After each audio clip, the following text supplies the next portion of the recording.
Bab 25 di rumah sakit. Non, sekarang kita mau kemana? Kita ke rumah sakit, Pak Ujang. Lihat siku tangan dan lutut anak ini terluka. Saya takut entah ada juga tulangnya yang patah.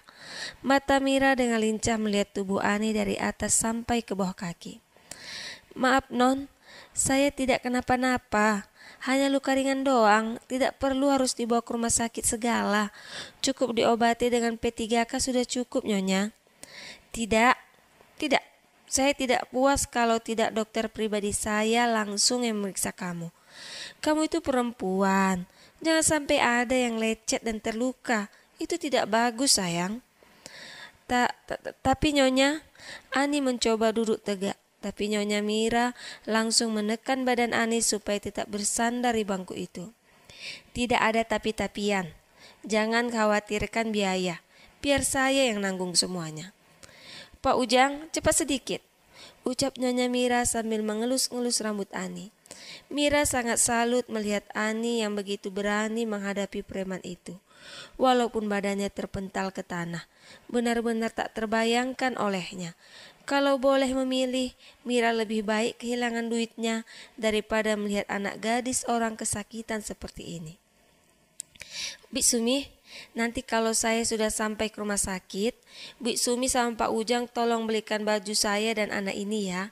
Lihat, bajunya terkena lumpur. Ini harus segera diganti, ucap Mira sambil menunjukkan bajunya ke arah Bik Sumi. Iya Non. Bik Sumi hanya mengangguk menandakan mengerti akan perintah majikannya itu. Ani, Ani.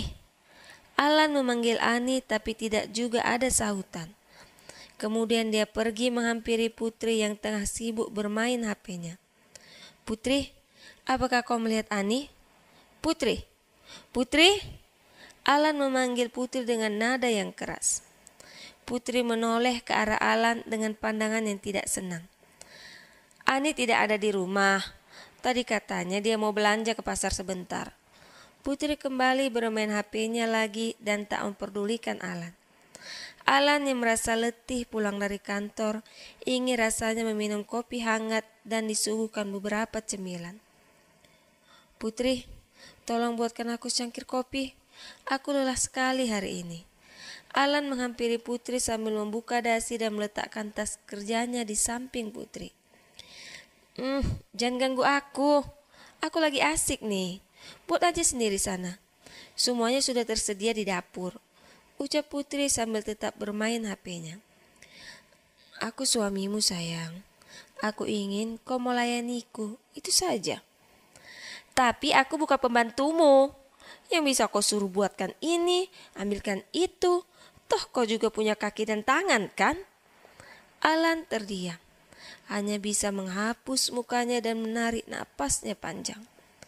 Hal yang tak didapatkannya dari Putri adalah Putri tidak mau mendengar dan tidak mau merubah wataknya yang keras.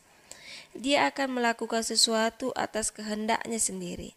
Sampai-sampai Alan pernah menginginkan anak, tapi Putri tidak pernah setuju dengan alasan belum siap dan masih fokus dengan karirnya.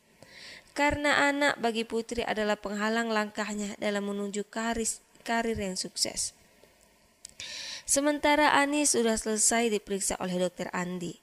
Semuanya baik-baik saja, hanya siku tangan dan lututnya yang cedera. Dan badannya sedikit sakit karena terhempas ke tanah. Ya ampun, dari tadi tante belum nanya siapa namamu nak? Tanya Mira sambil merapikan rambut Ani yang berantakan. Nama saya Ani Nyonya. Kamu tinggal di mana? Dan sepertinya Ani masih sekolah kan? Iya Non, saya masih kelas 3 SMA dan saya tinggal di Komplek Indah Permai. Mira terdiam sejenak, mengingat komplek itu adalah rumah elit para konglomerat, yang dimana ada rumah anaknya Alan di situ. Loh, ketepatan. Ayo tante antar sekalian, tante mau singgah ke rumah anak tante. Enggak perlu tante, saya bisa pulang dengan taksi online. Saya rasa tante sudah begitu peduli dengan saya. Ini saja sudah cukup tante. Tapi Mira tidak memperdulikan ucapan Ani. Tetap dituntunnya tangan anak itu masuk ke dalam mobilnya. Sudahlah, tidak baik menolak niat baik seseorang. Ayo masuk, hati-hati ntar kepala kejedut. Ani hanya pasrah menerima tawaran Nyonya Mira. Lagian kakinya masih sangat sakit untuk dibawa berjalan terlalu lama. Ditambah badannya terasa pegal semua. Bab 26. Di rumah Alan. Ani, rumahmu yang mana? Tanya Mira sambil melihat rumah dari kaca jendela mobilnya. Dekat lagi tante, jarak 6 rumah lagi dari sini. Oh iya, kamu udah nelpon kedua orang tuamu nak? Ani terdiam sejenak, merenungi nasibnya. Loh, kenapa kamu tiba-tiba mukanya jadi sedih gini? Tenang, ntar tante yang jelasin sama kedua orang tuamu. Mereka benar-benar beruntung punya anak seberani dirimu, Ani. Mira mengelus rambut Ani dengan kasih sayang. Dia benar-benar menyukai anak ini semenjak bertemu tadi. Tante, berhenti di depan situ ya. Rumah yang halamannya luas itu. Ani menunjuk ke depan. Tante Mira hanya terdiam sambil mengerutkan keningnya. Loh, itu kan rumah Den Alan, Non. Tiba-tiba Bik Sumi buka suara. Iya Bi, itu rumah Tuan Alan.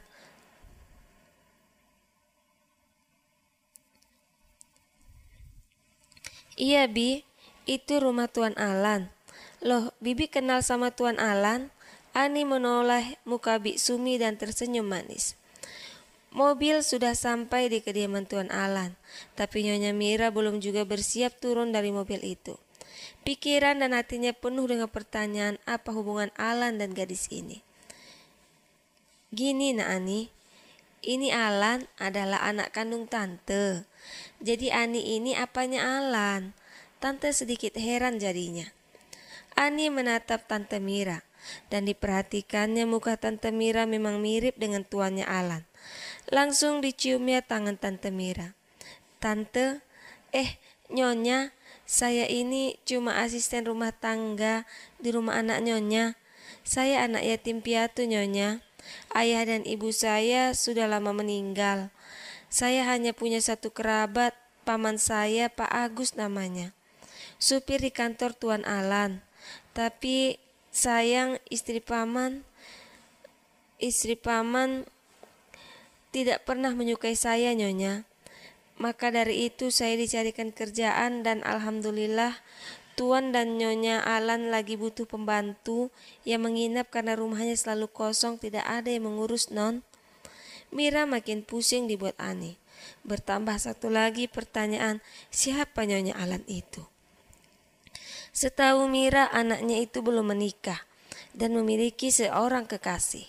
Tidak mungkin Mira sebagai orang tua kandung Alan tidak diberitahu begitu saja.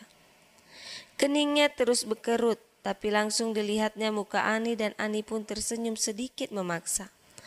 Oh, begitu toh. Ayolah kita turun, kamu harus istirahat dulu. Jangan lakukan kegiatan apapun dulu, entar biar tante yang jelasin langsung ke Alan. Pak Ujang, tolong bantu saya nuntun Ani masuk ke dalam rumah ya.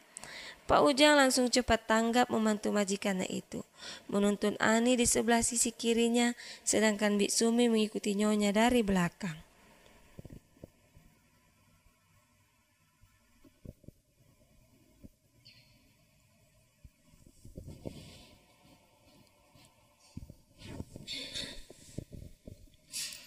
Bab 27. Pergi dari rumah. Alan pergi ke jendela ingin melihat mobil siapa yang sudah memasuki pekarangan rumahnya. Sedangkan Putri masih asik dengan ponselnya, nyantai di sofa sambil mengayunkan kakinya naik turun ke atas dan ke bawah. Mungkinkah itu Ani? Tapi dengan siapa dia pulang? Aku seperti mengenal mobil itu. Batin Alan sambil berjalan ke depan pintu. Dibukanya pintu dan begitu terkejut Alan melihat mamanya dan Pak Ujang sedang menuntun Ani berjalan. Apa yang terjadi, Ma? Kenapa dengan Ani? Alan kebingungan melihat kondisi Ani yang kesusahan berjalan. Sudahlah, nanti Mama jelaskan kejadiannya. Sekarang di mana kamar Ani? Nah, gantian Alan tuntun Ani. Pundak Mama terasa pegal juga. Alan pun langsung menggantikan posisi mamanya. "Sini Pak Ujang, biar saya gendong Ani masuk ke dalam." "Entar keberatan Den, biar saya bantu," ucap Pak Ujang. "Enggak perlu Pak Ujang, saya cukup kuat dalam hal ini." Alan langsung mengangkat badan Ani dan langsung membawanya ke kamar. Mata mereka saling memandang. Entah mengapa Alan merasakan perasaan begitu kuat untuk Ani. Alan meletakkannya di kasur dan menutupi badan Ani dengan selimut. Kemudian dielusnya rambut Ani. "Tidurlah Ani, jangan kau pikirkan pekerja rumah lagi.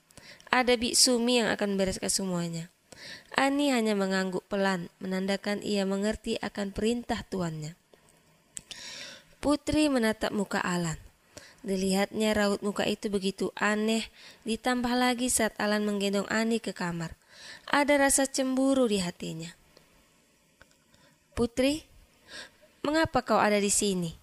Mira datang menghampiri Putri dengan raut muka tidak senang. "Oh, ibu mertuaku. Perkenalkan, saya adalah Putri, istri sah Alan, anak laki-laki Anda. Jadi wajar saja saya tinggal di sini." "Jadi, kau dan Alan sudah menikah? Apa kau dan keluargamu tidak tahu malu, ha? Setelah lamaran kami, kau dan keluargamu menolak mentah-mentah dan mempermalukan kami di depan orang banyak, masih juga kau menggoda anakku Alan. Apa kau tidak puas dengan semua yang kamu lakukan kepada keluarga kami? Hanya derajat keluargamu lebih tinggi dari kami, begitu kotornya ucapan yang keluar dari mulut kedua orang tuamu. Sampai mati pun aku tidak akan merestui pernikahan kalian." Mira sangat marah melihat sikap anaknya Alan. "Anak Anda yang begitu cinta mati padaku. Dia yang begitu tergila-gila dan dia juga yang mengemis cintaku. Ya, akhirnya aku kasihan padanya dan menikah diam-diam tanpa sepengetahuan keluarga," ucap Putri sambil menatap Mira dengan perasaan tidak senang. Putri datang menghampiri Alan. Dia mencium dan memeluk Alan dengan manja. "Sayang, bilang sama mamamu untuk segera pulang. Aku tidak suka berdebat dengannya." Alan hanya terdiam berpikir apa yang harus dilakukannya. "Alan, kau dengar apa yang diucapkan wanita gila ini? Dia berani mengusir mamamu. Ini wanita yang kau cintai itu tidak menghargai mamamu. Alan, sadar nak, masih banyak wanita yang lebih baik dari dia." Mira menunjuk muka Putri dengan wajah yang penuh amarah. Putri tidak terima dengan perlakuan Mama Alan. Dia menepis kuat tangan Mira hingga Mira kesakitan. "Sayang, sekarang kamu pilih. Kamu suruh mamamu keluar dari rumah ini, atau aku istrimu yang akan keluar dari sini untuk selama-lamanya. Kau tahu kan, aku sangat tidak suka mukaku ditunjuk seperti tadi. Aku tidak suka orang tua ini sangat tidak menghargaiku." "Sayang, sabarlah sedikit. Dia mamaku, orang tua kandungku. Minta maaflah sayang." Alan mengelus kepala Putri. "Aku minta maaf? Jangan pernah berharap dariku, Alan." Putri pergi ke kamar dan mengambil beberapa baju dan memasukkannya ke koper. Dia sedikit kecewa dengan Alan tidak memilih dan membelanya. Alan menarik tangan Putri yang ingin keluar dari rumah itu. "Sayang, maafkanlah mamaku. Jangan keras kepala begitu. Mari kita bicarakan baik-baik." Tapi Putri bersikeras dengan keinginannya. "Tidak Alan, kau jelas-jelas membela mamamu. Mulai detik ini kita tidak lagi suami istri. Lagian kita hanya nikah sirih, jadi tidak perlu repot-repot ke pengadilan, ya kan?" Putri pergi menaiki mobilnya dan melaju sangat kencang. Sedangkan Alan merasa frustasi, ternyata pernikahannya selama 2 tahun ini tidak berakhir dengan kebahagiaan. Dia merasa capek dan muak dengan jalan cintanya yang begitu rumit. Mira datang menghampiri Alan. Dipeluknya anaknya itu dengan kasih sayang. "Sudahlah nak, lupakan wanita itu. Mama yakin dia bukan wanita terbaik untukmu. Bukankah sudah 2 tahun kau menikah dengannya, tapi belum juga kalian memiliki keturunan. Dan mama tidak melihat kebahagiaan dari wajahmu. Lupakan wanita itu. Ini jalan yang terbaik, dia pergi sendiri atas kemauannya dan keegoisannya. Mama tidak akan memberitahukan pernikahanmu ini dengan papamu. Yang sudah, biarlah berlalu nak. Mari buka lembaran baru. Cari wanita lain yang bisa menerima papa dan mamamu, nak. Menikahlah sebagaimana seutuhnya sebuah keluarga. Nyonya Mira menangis dan memeluk Alan dengan kencang. Hatinya begitu sedih melihat nasib anak laki-lakinya itu. Alan terduduk merenung semua perkataan mamanya itu. Alan, mama permisi dulu ya. Papamu sudah lama menunggu mama di rumah. Oh ya, titip salam buat Ani ya, nak.